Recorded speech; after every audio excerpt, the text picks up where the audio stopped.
Les premières choses à appliquer pour les bonnes pratiques de sauvegarde, c'est déjà cataloguer ces données métiers pour identifier ce qui va être sensible ou non. L'objectif, c'est de faire évoluer la rétention et la récurrence des sauvegardes pour avoir une politique de sauvegarde en fonction d'une stratégie et de ne pas se tromper sur ce qu'on a appliqué en fonction des données qu'on a au niveau métier. Ensuite, on va appliquer un principe qui est assez connu depuis quelques années et qui a évolué ces derniers temps, qui est un pense-bête, le 3-2-1-1-0. D'abord, avoir 3 copies de la donnée. Une qui va être la source, 2 données de sauvegarde. On va ensuite avoir 2 médias différents. Les données qui sont présentes sur le serveur de sauvegarde en tant que tel, et puis un deuxième média qui va être un disque USB, un disque externe, une bande, un stockage qui va être cloud public ou cloud privé.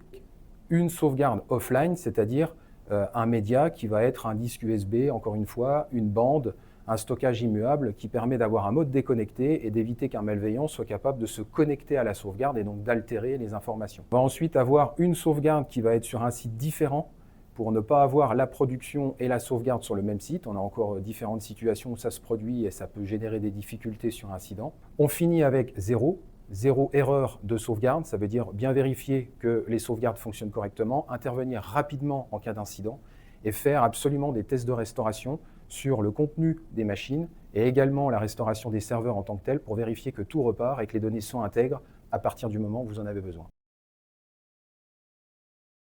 D'abord, l'immutabilité, qui est un principe qui existe depuis quelques années mais pas encore très connu ou appliqué. Ça va être la possibilité de verrouiller une sauvegarde sur une période donnée, aussi pour l'administrateur, et donc nous protégera d'un acte malveillant au niveau de l'usurpation d'identité. Et donc c'est quelque chose qu'on va configurer au niveau du serveur de sauvegarde et pouvoir appliquer sur le stockage qui contient la donnée.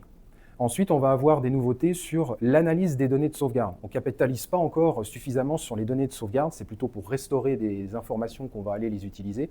Ici, on va analyser les données et en tirer un certain nombre de situations anormales. Des évolutions sur la taille, des évolutions sur les types de fichiers, des virus, des anomalies, des problématiques liées à des logiciels malveillants qui vont être détectés et remontés à l'administrateur.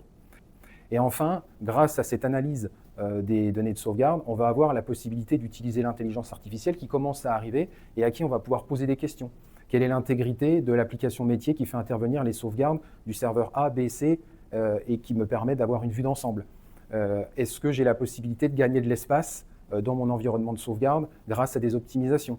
Est-ce que tu as la possibilité de me restaurer un document parce que j'ai le droit de le consommer et je vais faire gagner du temps à l'administrateur en posant directement la question à l'intelligence artificielle.